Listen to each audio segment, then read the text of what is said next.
बिस्मिल्लाहिर्रहमानिर्रहीम।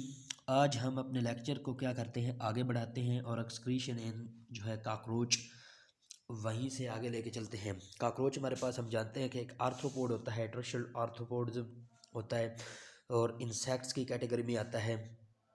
तो इसमें क्या होता है, इसमें के अंदर जो है ब्लड नहीं होता, तो ब्लड की जगह पे हमारे पास हीमोलिम्फ होता है और उससे हमारे पास जो है ना एक्सक्रीटरी प्रोडक्ट हमने अलहदा करने होते हैं और एक्सक्रीशन के लिए हमने जो है रेक्टम में और आगे जहाँ भी भेजने होते हैं। तो जो स्ट्रक्चर जिसकी वजह जिससे हमारे ये साइनोसिस में होता है, साइनोसिस में ये मूव करता है, ये ब्लड टाइप जिनका जो फ्लूइड होता है हेमोलैम्फ, और इससे जो एक्सक्रीटरी प्रोडक्ट इसमें शामिल होते हैं तो मल्पीगियन ट्यूब्यूल जो होती है, मल्पीगी ट्यूब्यूल्स जिसको भी कहते हैं, तो उसकी मदद से क्या किया जाता है, इससे एक्सक्रीटरी प्रोडक्ट को रिमूव किया जाता है। तो अगर इसकी बात करके मल्पीगियन ट्यूब्यूल्स की, तो ये एनिमल किंगडम में सिर्फ एक वाहिद ऐसा स्ट्रक्चर है जो कि हमारे पास डाइजेस्टिव सिस्टम के साथ अटैच है, डाइजेस्टिव ट्रैक के साथ अटैच है। बाकी अगर हम बात करें एक्सक्रीटरी सिस्टम और डाइजेस्टिव सिस्टम में थ्रू आउट द एनिमल कोई हमारे पास राबता नहीं होता है। सिर्फ ये है, ये इंपॉर्टेंट पॉइंट और एमसीक्यूज के रेफरेंस से भी इम्पोर्टेंट है।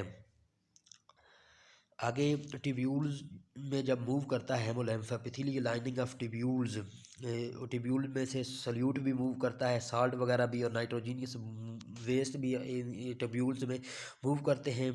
हीमोलैम्फ हीमोलैम्फ से ये सारे जो है हमारे पास स्ट्रक्चर्स, ये सारे सल्यूट्स और साल्ट वगैरह हीमोलैम्फ में होते हैं और ये ट्यूब्यूल में मूव कर रहा होता है। और हीमोलैम्फ से हमारे पास जो है ना ट्यूब्यूल्स की ल्यूमन में ये आते हैं, ये सारे स्ट्रक्चर्स। और आगे ये सारा स्ट्रक्चर ल्यूमन में आ गया, ल्यूमन से आगे फिर हाइंड गट में ये जाता है सारा स्ट्रक्चर, और हाइंड गट से आगे रेक्टम में जाता है, रेक्टम में स्टोर होता है और उसको एक्सक्रीट कर दिया जाता है। और रेक्टम में भी आगे फिर फर्दर एब्जॉर्प्शन होती है, जो यूजफुल प्रोडक्ट होते हैं, और एक्सक्रीटरी प्रोडक्ट बाकी बच जाता है जिसको हम सक्रीट कर देते हैं। इधर जो अब्जॉर्प्शन होती है उसमें वाटर की अब्जॉर्प्शन होती है, सार्ट्स की जो है वो अब्जॉर्प्शन होती है, क्योंकि ये ऐसे इन्वायरमेंट में रहते हैं जहाँ के पे वाटर जो है ना कम यूज़ करके ज़्यादा से ज़्यादा जो है ना हमारे पास वो क्या करें, नाइट्रोजन रिलीज़ करें। तो इस तरह जो है ना सॉलिड फॉर्म में जो है ना एक्सक्रीटा होता है इनका, इनका जैसे हमारा यूरिनेशन जो है लिक्विड फॉर्म में होती है, तो इनका एक्सक्रीटा जो है हमारे पास सॉलिड फॉर्म में होता है। एमसीक्यू के रेफरेंस से ये इंपॉर्टेंट पॉइंट है। तो यूरिक एसिड के क्रिस्टल की सूरत में जो हमने अपना एक्सक्रीटा ये रिलीज़ करते हैं फीसेस के साथ ही, मतलब ये हमारे पास डाइजेस्टिव सिस्टम जो है ना उसके साथ ही अटैच है, इसका एक्सक्रीशन ये ओनली पार्ट है, मतलब फीसेस के साथ ही इनका जो है ना वो यूरिक एसिड जो एक्सक्रीशन होती है। और पूरे जो है एनिमल किंगडम में सिर्फ यही है जिनका जो डाइजेस्टिव सिस्टम और जो है हमारे पास एक्सक्रीटरी सिस्टम सेम है। बाकी कहीं भी डाइजेस्टिव सिस्टम और एक्सक्रीटरी सिस्टम सेम नहीं है। यूरिनेशन और फीसेस अलग अलग जो है ना पाथवे से हमारे बॉडी के से रिलीज़ होते हैं। अगर हम फिर आगे चलते हैं तो ये अडाप्टेशन है, क्या क्या जो ये हमारे पास यूरिक एसिड जो है वो तो हम पहले ही जो यूरिक एसिड क्रिस्टल की सूरत में जब ये एक्सक्रीट करते हैं, तो ये हमारे पास वैसे ही हमें पता है कि एक किस्म की अडाप्टेशन है जहाँ पे हमारे पास वाटर की कमी होती है, ये हम पहले ही पढ़ चुके हैं, हमें वैसे ही पता है। ये इसका स्ट्रक्चर हमें दिखाया गया है। सबसे पहले हमारे पास क्या होती है, फोर गट, इधर फोर गट, ये मिड गट को हम स्टोमिच भी कहते हैं। और ये यहाँ से भी एमसीक्यूज जो है ना उठा उठा के दे सकते हैं, अक्सर जो है ना प्रैक्टिस की बुकों में भी आता है। और ये आगे हमारे पास मल्पीगियन ट्यूब्यूल्स है जिसकी मदद से हम जो है ना नाइट्रोजनियस वेस्ट को हीमोलिम्फ से अलग करते हैं। ये आगे इंटेस्टाइन आता है, फिर रेक्टम आता है, इंटेस्टाइन और रेक्टम मिल के हमारे पास हाइंड गट बनाते हैं। तो नीचे हमारे पास क्या लिखा हुआ है जो है येलो बॉक्स में, तो ये वही मतलब ये वायद इंसेक्ट्स हैं जिनमें क्या होता है स्ट्रक्चर और फंक्शन रिलेशनशिप होता है न्यूट्रिटिव में सिस्टम में और एक्सक्रीटरी सिस्टम में, मतलब डाइजेस्टिव सिस्टम में और एक्सक्रीटरी सिस्टम में क्या होता है, कनेक्शन होता है और एक ही होता है। ये हमारे पास इनवर्टिब्रेट्स का सिस्टम था। और आगे हम चलते हैं एक्सक्रीशन इनवर्टिब्रेट्स की तरफ भी। वर्टिब्रेट्स की इंसेस्टर्स ऑफ वर्टिब्रेट्स कौन थे? इंसेस्टर ऑफ वर्टिब्रेट्स इनवर्टिब्रेट्स ही थे और कॉर्डेट्स थे। तो उनमें अगर बात करें तो उनमें क्या एक्सक्रीटरी सिस्टम सिगमेंटली अरेंज था और सारी बॉडी के अंदर था। जैसे अर्थवर्म में मेटानेफ्रीडिया होता है, अर्थवर्म एनिलिडा से बिलोंग करता है और इसमें भी क्या है मेटामेरिकल सिगमेंट्स होते हैं, जो कि हम फर्स्ट ईयर में पढ़ेंगे या पढ़ चुके हैं। आपने फर्स्ट ईयर में पढ़ के आए होंगे और मज़ीद आगे एम कैट की तैयारी के दौरान जो है ना पढ़ेंगे भी। तो ये इस तरह जो हमारे पास एंसेस्टर्स थे इनके वर्टिब्रेट्स के, वो भी सिगमेंटली अरेंज उनका एक्सक्रीटरी सिस्टम था। एक्सक्रीटरी सिस्टम की ये बात कर रहा है बस, बाकी जो है ना वैसे उनकी बॉडी की नहीं बात कर रहा कि वो सिगमेंटली अरेंज होते हैं, लेकिन जो अर्थवर्म होती है उसकी सारी की सारी बॉडी जो है ना सिगमेंट्स पर मुश्तमिल होती है और हर सेगमेंट में एक्सक्रीटरी सिस्टम होता है। तो यही अगर बात करते हैं तो ये जब आगे चला ये सिस्टम सिगमेंटली अरेंज, तो ये प्रिमिटिव जो वर्टिब्रेट हमारे बने थे जैसे हैग फिशेस वगैरह, उसमें भी हमारे पास क्या था, ये सिस्टम पाया जाता था। और इसमें क्या होता है, किडनी जो है ना वो भी सिगमेंटली अरेंज, किडनी में सिगमेंटली अरेंज्ड ट्यूब्यूल्स थे। लेकिन आगे आगे जो जो एवोल्यूशन होता गया टू इन्वायरमेंट और तब्दील होते गए और वर्टिब्रेट में कम्प्लेक्सिटी आती गई और डेवलपमेंट स्टार्ट होते गए, तो दूसरे वर्टिब्रेट में जो क्या सिगमेंटली अरेंज जो है वो डाइजेस्ट एक्सक्रीटरी सिस्टम नहीं रहा, वो आहिस्ता आहिस्ता उसने अपनी अपीयरेंस चेंज कर दी। किडनी में ट्यूब्यूल्स तो होती हैं, लेकिन अब वो जो है ना सिगमेंटली अरेंज जो है, अब मॉडर्न जो है बाद में हायर वर्टिब्रेट्स में वो सिगमेंटली अरेंज नहीं होती लेकिन क्लोजली एसोसिएटेड होती हैं और उस उनके इर्द गिर्द जो है ना नेटवर्क ऑफ कैपिलरीज होता है। आगे हम बात करें हम इम्पोर्टेंट एमसीक्यूज़ की, तो basic functional structure in the kidney की हम बात करें। स्ट्रक्चर और फंक्शनल जो है, फंक्शनल स्ट्रक्चर भी है और स्ट्रक्चरल फंक्शनल स्ट्रक्चर मतलब फंक्शन भी परफॉर्म करता है और स्ट्रक्चरल यूनिट भी है और फंक्शनल यूनिट भी है, और वो हमारे पास क्या है, नेफ्रॉन है और मिलियंस ऑफ नेफ्रॉन्स हमारे पास एक किडनी के अंदर हमारे पास पाए जाते हैं। ये हमारे पास वर्टिब्रेट्स की एक्सक्रीटरी सिस्टम का मुख्तसर सा तारुफ था। आगे हम वर्टिब्रेट्स में जो एक्सक्रीटरी सिस्टम पाया जाता है उसकी बात हम करते हैं, उसको डिटेल में जानते हैं। नॉर्मल मैकेनिज़्म हमारे पास एक्सक्रीशन का क्या होता है, तो इसमें क्या होता है, हमारे पास जो वेस्ट होता है वो किस तरह प्रोड्यूस होता है, मेटाबॉलिज्म के ज़रिए से। बेसिकली मेटाबॉलिक लेवल पर हमारे पास वेस्ट प्रोड्यूस होते हैं और उन वेस्ट को हम जो है ना मेटाबॉलिक वेस्ट कहते हैं। मेटाबॉलिक वेस्ट कई किस तरह से पैदा होता है, कई किस्म के केमिकल्स के रिएक्शन से पैदा होते हैं, आइए वो देखते हैं। आगे वेस्ट की बात करें तो यूरिया जो है हमारे पास वो एक वेस्ट प्रोडक्ट है जो अमाइनो एसिड्स की मेटाबॉलिज्म से हमारे पास प्रोड्यूस होता है। तो ये एमसीक्यूज़ के रेफरेंस से हमारे पास इंपॉर्टेंट पॉइंट है कि यूरिया किसके मेटाबॉलिज्म से प्रोड्यूस होता है, वो अमाइनो एसिड के मेटाबॉलिज्म से प्रोड्यूस होता है। अब कराटिन की बात करें, वेस्ट प्रोडक्ट है कराटिनिन, सॉरी कराटिन नहीं है, ये कराटिनिन है। तो ये जो है कराटिनिन जो है मसल में जो क्राटिन पाई जाती है उसकी वजह से जो है हमारे पास प्रोड्यूस होता है, ये भी वेस्ट प्रोडक्ट होता है। और पीछे हम पढ़ चुके हैं कि ये क्राटिन जो है हमारे पास मतलब हायर पोर्शन में यूरिक एसिड और अमोनिया रिलीज़ होते हैं, बाकी जो है क्राटिन फास्फेट वगैरह जो है लोअर पोर्शन में रिलीज़ होते हैं, और वेरी लोअर पोर्शन में हमारे पास अमाइनो एसिड्स पायरीमिडीन प्यूरीन वगैरह वो रिलीज़ होते हैं। तो उस वेस्ट प्रोडक्ट में ये क्राटिनिन भी आई थी, क्रेटिन नहीं आई थी, क्रेटनीन आई थी। तो ये एमसीक्यूज़ के बुनियाद पे एमसीक्यूज़ के रेफरेंस से हमारे पास एक इंपॉर्टेंट पॉइंट है। और यूरिक एसिड की बात करें तो ये जो है ना प्रोटीन के मेटाबॉलिज्म से नहीं आता, अमाइनो एसिड के मेटाबॉलिज्म से नहीं आता, ये न्यूक्लिक एसिड से प्रोड्यूस होता है यूरिक एसिड। तो ये एमसीक्यूज़ के रेफरेंस से बहुत ही इंपॉर्टेंट पॉइंट है। ये सारे के सारे एमसीक्यूज़ के रेफरेंस से इंपॉर्टेंट पॉइंट है, लेकिन यूरिक एसिड को आमतौर पर जो है वो ज़्यादा पूछा जाता है। बिलरूबिन जो है वो हीमोग्लोबिन की ब्रेक डाउन का एंड प्रोडक्ट है, मतलब and metabolites of various hormone, और कई किस्म के हार्मोन होते हैं उनके आगे मेटाबोलाइट्स बनते हैं। मतलब हीमोग्लोबिन हमारे पास हीम पर मुश्तमिल होता है जो आयरन होता है, और ग्लोबिन पर मुश्तमिल होता है और उनसे मिलकर बना होता है। ग्लोबिन हमारे पास प्रोटीन होती है। आगे आयरन की बात करें तो हमारे पास, और ग्लोबिन से आगे हमारे पास दोबारा जो है ना बोन मैरो वगैरह में यूज़ होता है। और बाकी इसकी ब्रेक डाउन के साथ हमारे पास कौन सा प्रोड्यूस होता है, बिलरूबिन प्रोड्यूस होती है, एक येलो कंपाउंड होता है हमारे पास जो कि ये प्रोड्यूस होता है। तो जिसकी वजह से हमारा यूरिन वगैरह क्या हो जाता है, येलो। तो ये उसका ब्रेक डाउन है हीमोग्लोबिन की ब्रेक डाउन से हमारे पास पैदा होता है। आगे मेटाबॉलिक वेस्ट की आगे प्रोड्यूस बात करें तो इसमें टॉक्सिन्स भी शामिल होते हैं वेस्ट में, जो कि बॉडी के अंदर पैदा होते हैं, या हम जो है ना टॉक्सिसिटी के कोई टॉक्सिक सब्सटेंस बाहर से बॉडी के बाहर से ले लेते हैं। जैसे हमारे पास पेस्टिसाइड हो गया, कोई ड्रग हो गया, कोई फूड एडिटिव हो गया, उनकी भी जो है ना ड्रग हो गया, फूड एडिटिव हो गया, पेस्टिसाइड हो गया, ये टॉक्सिक सब्सटेंसेस होते हैं, ये भी लीवर की तरफ जाते हैं, इनकी भी आगे डिटॉक्सिफिकेशन होती है। तो ये भी वेस्ट प्रोडक्ट इनके भी बनते हैं, इनके भी आगे मेटाबोलाइट्स बनते हैं। दीज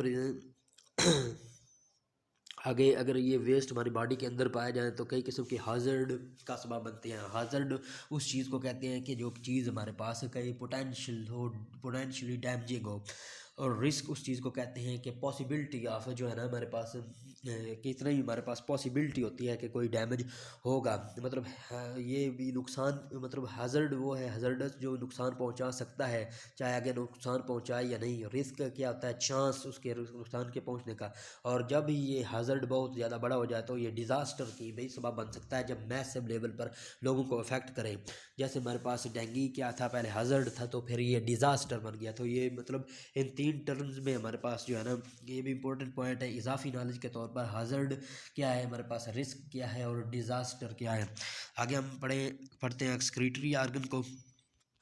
तो एक्सक्रीटरी आर्गन में हमारे पास क्या है, प्राइमरी स्ट्रक्चर जो है ना एलिमिनेशन के लिए हमारे पास क्या होते हैं, लिवर होते हैं और किडनी। लिवर में मेटाबॉलिज्म होता है, मेटाबॉलिक हब भी इसको जो है ना बॉडी का कहा जाता है, बेसिक मेटाबॉलिक चेंज। और मेन बॉडी का जो है ना डिटॉक्सिफिकेशन में अमल करता है, कई किस्म की हमारे पास प्रोटीन वगैरह बनाता है, स्टोरेज के लिए इस्तेमाल होता है। मतलब जो चीज़ हम खाते हैं, ड्रग वगैरह, हम जो है खून वगैरह जो, और टॉक्सिसिटी पॉइजन वगैरह, वो अल्टीमेटली जाता जो है ना डिटॉक्सिफिकेशन के लिए लिवर के अंदर है, कहीं न कहीं से होता हुआ वो लिवर से में के अंदर पहुंच जाता है।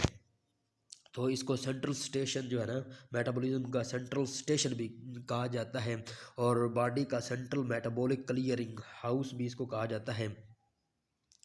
तो इस तरह ये पाइवोटल टू होम्योस्टेसिस है। ये सारी के सारी इंपॉर्टेंट एमसीक्यूज़ के रेफरेंस से इंपॉर्टेंट पॉइंट हैं। और ज़्यादातर जो बॉडी के आर्गन होते हैं वो लीवर के साथ अटैच्ड होते हैं। आमतौर पर ये भी कंसेप्ट हम रखते हैं कि आपका लीवर जो है तंदुरुस्त है तो बंदा तंदुरुस्त है, अगर आपका लीवर जो है वो तंदुरुस्त नहीं है तो बंदा बीमार है। तो इस तरह जब डिटॉक्सिफिकेशन ये करता है लिवर मुख्तलिफ़ चीज़ों की, तो इस तरह जो होते हैं हमारे पास किडनी, उसके फंक्शन को भी ये सपोर्ट कर रहा होता है, उस एलिमिनेट करने के लिए टॉक्सिक कंपाउंड्स। और ये अमोनिया, यूरिया और यूरिक एसिड प्रोड्यूस करता है according to the need of body. मतलब हमारे पास वाटर ज़्यादा है तो अमोनिया, यूरिया और यूरिक एसिड अगर कम है तो यूरिया, और ज़्यादा कम है तो यूरिक एसिड वगैरह ये जो है ना मेटाबोलाइज की सूरत में प्रोड्यूस करेगा यूरिया साइकिल से।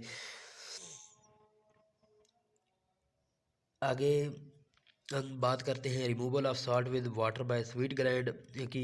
तो ये समझा जाता था कि स्वेट ग्लैंड से हमारे पास जो वाटर निकलता है, और सीबम ग्लैंड से हमारे पास, सेबेशियस ग्लैंड से जो हमारे पास सीबम निकलता है, उसको एक्सक्रीटरी इन नेचर समझा जाता था। लेकिन ये जो है ना होम्योस्टेटिक फंक्शन नहीं है, स्वीट निकलना, स्वेटिंग होना हमारी बॉडी की, या सीबम निकलना। लेकिन ये थर्मो रेगुलेटरी मैकेनिज्म होते हैं। स्वेटिंग होगी हमारी बॉडी को तो ये होम्योस्टेटिक मैकेनिज्म तो है, लेकिन ओस्मो रेगुलेटरी नहीं है। Osmo regulator second osmo regulation के तौर पर एक्ट नहीं करती, थर्मो रेगुलेशन में हमारे पास मदद करती है, ये कूलिंग में मदद करती है। स्वेटिंग और सीबम जो है हमारे पास वो प्रोटेक्शन पलाइएबल रखती है हमारे इन्वायरमेंट को, हमारे स्किन को सॉफ्ट करने के लिए इस्तेमाल होती है, और माइक्रो ऑर्गेनिज्म वगैरह को मारने के लिए भी उसमें कंपोनेंट होते हैं। इस तरह ये जो है ना जो कोई उसमें रेगुलेटरी इसमें नहीं पाई जाती, अगरचे थर्मो रेगुलेटरी पाई जाती है। तो मतलब वाटर स्वेट ग्लैंड से के किस लिए रिलीज़ होते हैं, थर्मो रेगुलेशन के लिए, मतलब ये थर्मो रेगुलेशन का काम करते हैं।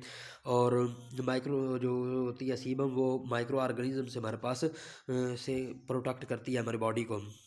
आगे तो इसलिए हमारे पास स्किन जो है ना वो उसको एक्सक्रीटरी आर्गन हम नहीं समझ कर सकते। बाद औक़ात हम बंदे ये समझते हैं कि ये भी एक्सक्रीशन ही हो रही है हमारे बॉडी के से जो है ना नाइट्रोजनियस कंपाउंड वो निकल रहे हैं, लेकिन हकीकत में वो थर्मो रेगुलेशन के लिए हमारे मुंह में पसीना आता है तो थर्मो रेगुलेशन के लिए आता है, वो एक्सक्रीशन के लिए नहीं आता। ये इंपॉर्टेंट पॉइंट होगा कि स्किन हमारे पास कोई जो है ना एक्सक्रीटरी आर्गन नहीं है, हमारे पास वो थर्मो रेगुलेशन में मदद करता है। तो नाइट्रोजनियस वेस्ट की अगर हम बात करें, जैसे यूरिया, यू नाइट्रोजनियस वेस्ट में जो है ना यूरिया वो प्रिंसिपल एक्सक्रीटरी प्रोडक्ट है होता है, और लीवर इसको यूरिया साइकिल के ज़रिए से जो है ना प्रोड्यूस करता है। ये भी इंपॉर्टेंट MCQs है के पॉइंट ऑफ व्यू से इम्पोर्टेंट है। ये तो अमोनिया से यूरिया किस तरह बनता है कि 2 अमोनिया का मालिक्यूल और 1 कार्बन डाइऑक्साइड का मालिक्यूल जो है ना वो साइकिल के अंदर शंटेड होते हैं और यूरिया बनता है। 1 अमोनिया का मालिक्यूल्स और कार्बन डाइऑक्साइड का मालिक्यूल्स और जो अवेलेबल होती है हमारे पास ऑर्निथीन, वो आपस में मिलते हैं तो सिट्रोलिन बनती है हमारे पास। आगे फिर साइकिल आगे जाता है तो सेकेंड अमोनिया आता है। एनदर अमोनिया हमारे पास क्या आएगा, सिट्रोलिन से कंबाइन करेगा तो आर्जिनिन बनेगा, और आर्जिनेज एंजाइम इधर हमारे पास आर्जिनिन को तोड़ के यूरिया बनाएगा, और साथ में जो है ना जिससे साइकिल जो हमारा शुरू हुआ था ये वाली आर्निथीन वो दोबारा बना देगा। इस तरह ये जो है ना साइकिल चलता रहेगा। साइकिल हम शुरू में हम पढ़ चुके हैं कि साइकिल का स्ट्रक्चर क्या है, और आगे इधर शायद आगे ना आए। फंक्शन की हम बात करते हैं, major homeostatic function of liver. ये FSC के जो है ना FSC का भी इम्पोर्टेंट एक लॉन्ग क्वेश्चन है, और इधर से भी आ सकता है, टेबल है ये। तो सिंथेसिस में ये मदद करता है। सबसे पहले इसके फंक्शन क्या है, सिंथेसिस है,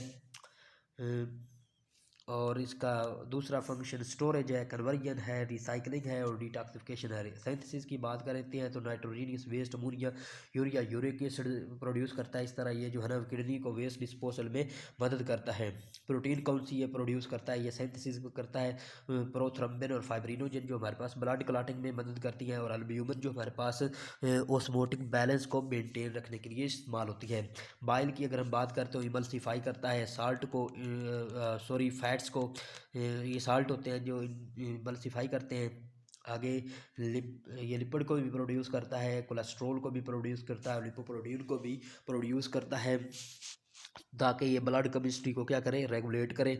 ये अभी MCQs के रेफरेंस से इम्पोर्टेंट पॉइंट है। और जब लिपिड को प्रोड्यूस करता है इसका मतलब एनर्जी भी स्टोर कर रहा है, और सेल मेम्ब्रेन को भी मेंटेन कर रहा है, क्योंकि मेम्ब्रेन का भी जो मेजर कंपोनेंट हमारे पास क्या होता है वो भी लिपोप्रोटीन ही होते हैं।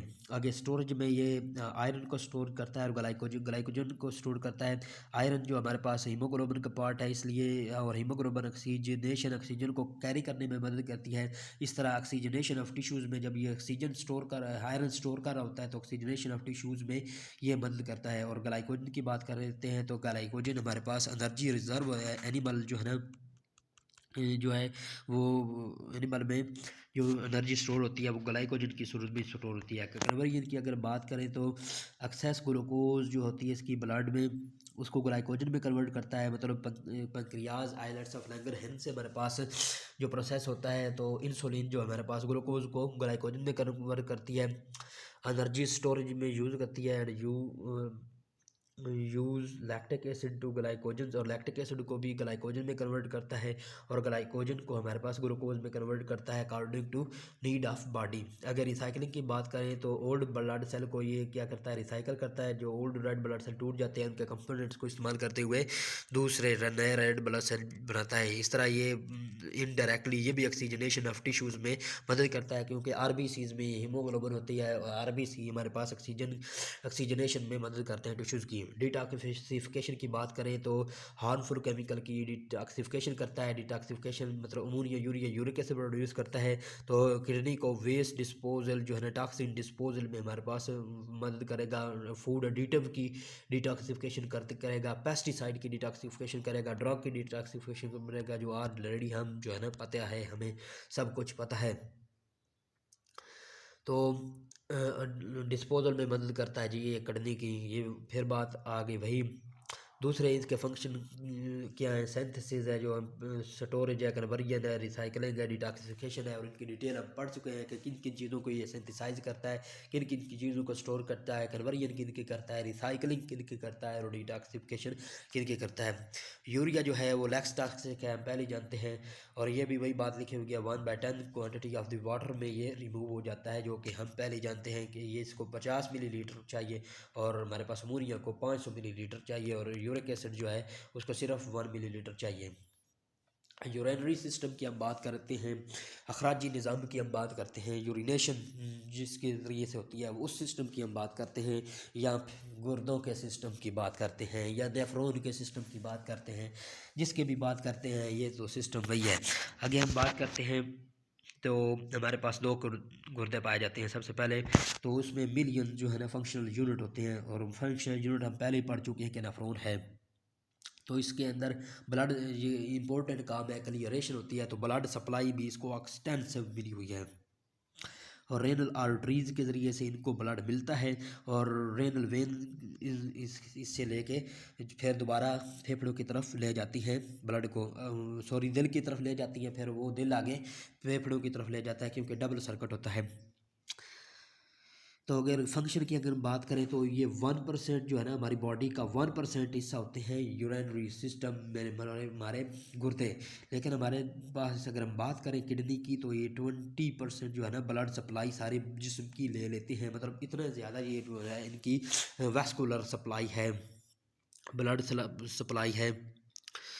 और हमारे अगर हम बात करें फिल्ट्रेशन, इनका बुनियादी फंक्शन जो है ना इधर लिखा हुआ है, मतलब एक ही फिक्रे में क्या क्या क्या करते हैं। फर्स्ट सबसे फिल्ट्रेशन ऑफ ब्लड करते हैं, उसको प्रोसेस करते हैं ट्यूब्यूलर सिस्टम के ज़रिए से, और यूरिन को कलेक्ट करते हैं फिर सेंट्रल कैविटी ऑफ किडनी में, मतलब वो जो हमारे पास एक्सक्रीटरी प्रोडक्ट बनता है उसको यूरिन होता है, और यूरिन को पेल्विस में स्टोर किया जाता है, और फिर उधर से हमारे पास यूरेटर में चला जाता है, यूरेटर से होता हुआ यूरिनरी ब्लैडर में हमारे पास यूरिन आ जाता है, और यूरेथ्रल ऑरिफिस के ज़रिए से यूरिनरी ब्लैडर के अंदर वो दाखिल होता है यूरेटर से। ये भी इम्पोर्टेंट पॉइंट है, थ्रो यूरेट्रल ऑरिफिस।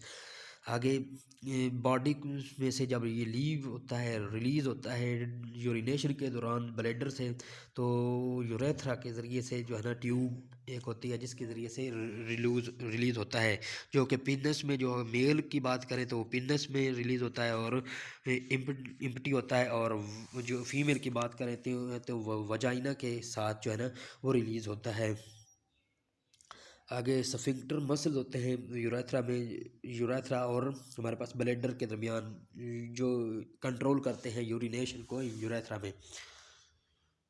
मतलब स्फिंक्टर मसल कहाँ पे आ जाता है, junction of urethra and bladder में, और ये इसको कंट्रोल कर रहे होते हैं यूरिनेशन को। आगे हम जाते हैं, ये हमारे पास स्ट्रक्चर है, यूरिनरी सिस्टम है हमारे पास। लेफ्ट रेनल, ये रेनल आर्टरी जो है ना वो इसको दे रही है। लेफ्ट में हमारे पास क्या होती है, रेनल आर्टरी। लेफ्ट में रेनल आर्टरी होती है और राइट में रेनल वेन होती है। ये भी आपको जो है ना इस हद तक जो भी वो जा सकते हैं एमसीक्यूज बनाने के लिए। ये ऊपर वाला हिस्सा जो है गुर्दे का या कैप्सूल होता है, और नीचे ये वाला जो गड़ा पड़ा हुआ है इसको रेनल हाइलस कहते हैं, और ये लेफ़्ट किडनी होती है। और ये भी वो हरामी पूछ सकते हैं कि लेफ़्ट किडनी हमारे पास थोड़ी सी ऊपर होती है और राइट किडनी हमारे पास थोड़ी सी नीचे होती है। आगे हमारे पास अगर हम बात करें तो ये यूरेटर आ गए हमारे पास गुर्दों से निकल के, ये रेनल पेल्वस आ गया हमारे पास।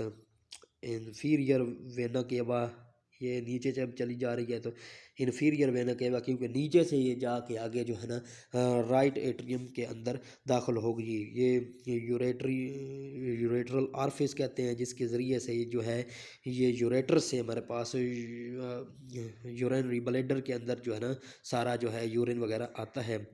तो ये राइट और लेफ़्ट यूरेटर है हमारे पास,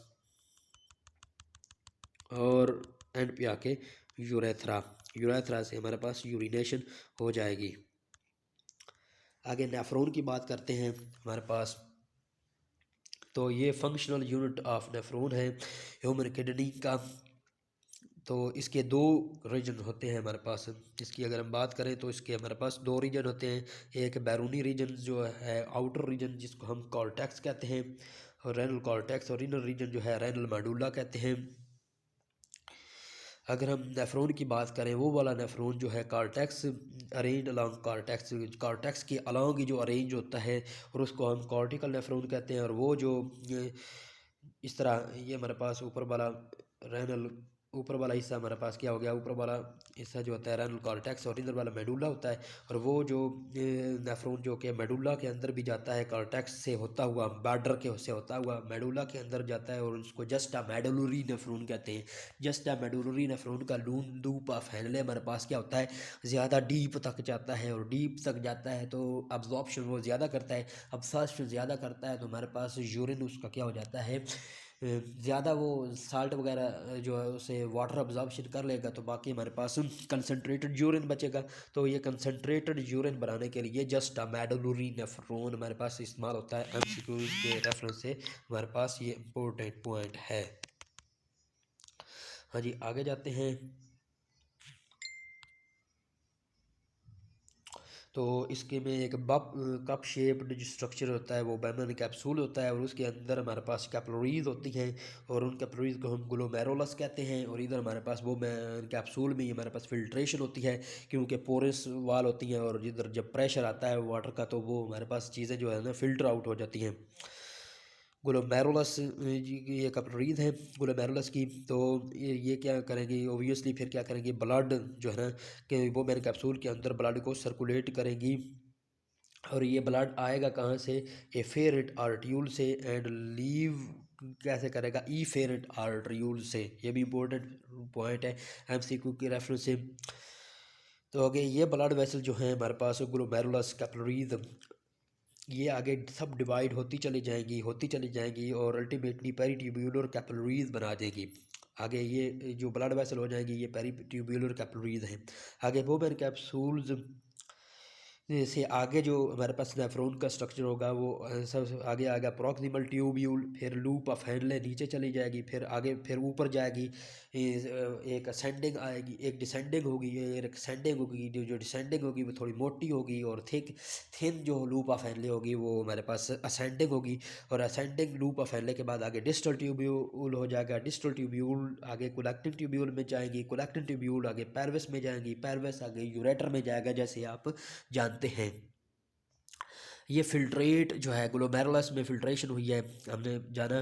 तो ये इधर फिल्ट्रेशन हुई है, और ये आगे स्ट्रक्चर से ये फिल्टर्ड जो मटेरियल है हमारे पास आगे जा रहा है, और उसकी आगे रीअब्जॉर्प्शन हो रही है, और प्रोसेसिंग हो रही है, और अल्टीमेटली यूरिन फार्मेशन होती है, और यूरिन जो है हमारे पास पेल्विस में स्टोर होता है। आगे पेरीट्यूब्यूलर कैपिलरी जो हमारे पास बनी है वो प्रॉक्सिमल कन्वोल्यूटेड ट्यूब्यूल और डिस्टल ट्यूब्यूल के साथ जो है ना इंटरमिंगल की होती है। लेकिन जस्ट मेडुलरी नेफ्रॉन में ये लूप ऑफ हैंडले तक नीचे तक आई होती हैं, और लूप वेसल बनाती है, और इस लूप वेसल को हमारे पास वेजा रेक्टा कहते हैं हमारे पास। ये भी इम्पोर्टेंट पॉइंट है।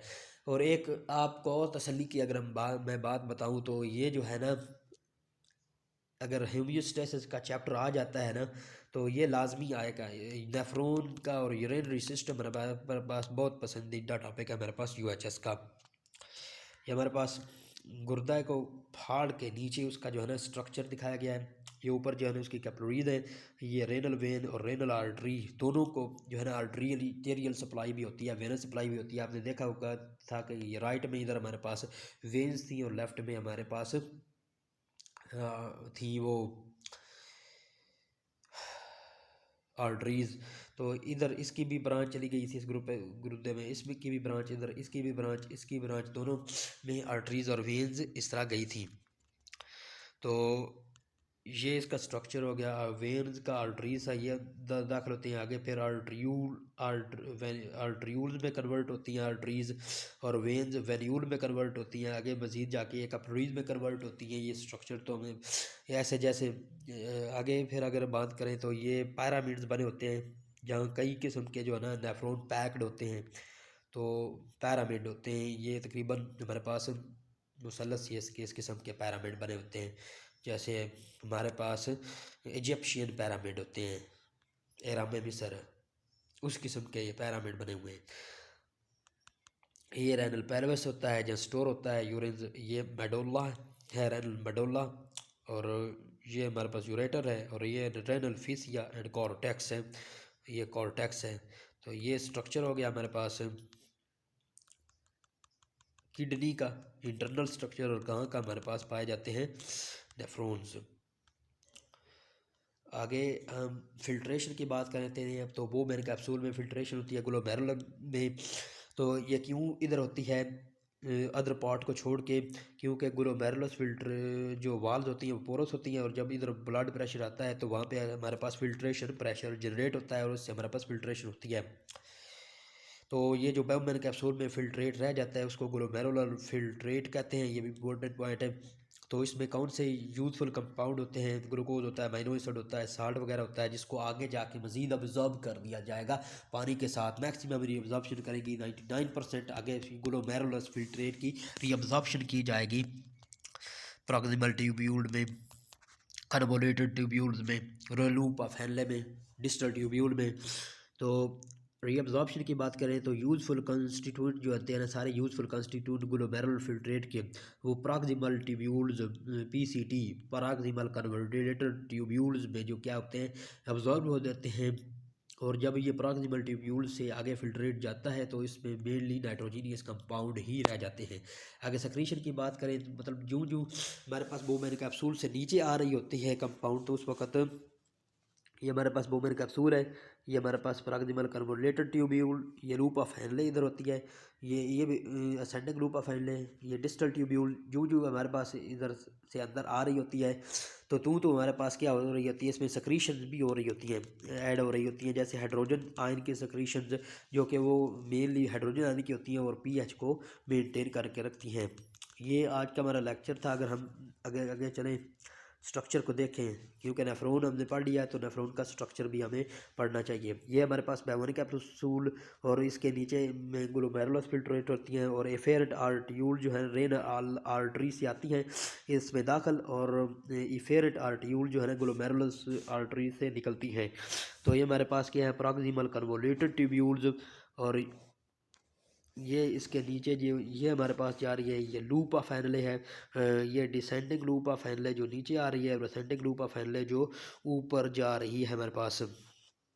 ये आगे हमारे पास फिर आगे पेरीट्यूब्यूलर कैपिलरीज, ये फिर डिस्टल पेरीट्यूब्यूलर कैपिलरीज था ये वाला, और ये हमारे पास डिस्टल ट्यूब्यूल, आगे फिर कोलेक्टिन ट्यूब्यूल्स, और ये आगे पेल्विस में ओपन हो जाती हैं सारे की। तो ये जस्ट अ मेडुलरी एक नेफ्रॉन हमें दिखाया गया है इधर। ये होगी हमारे पास वैजा रेक्टा इसकी, जो कि हमारे पास कैपिलरीज और वेन्स नीचे की तरफ आई हुई है। और ये जो है ना पेरीट्यूब्यूलर कैपिलरीज है जो कि मिंगल है पेरीट्यूब्यूलर कैपिलरीज के साथ और डिस्टल ट्यूब्यूल के साथ। इधर ही हमारा लेक्चर जो है ख़त्म होता है। मिलते हैं एक नए लेक्चर के साथ जल्द।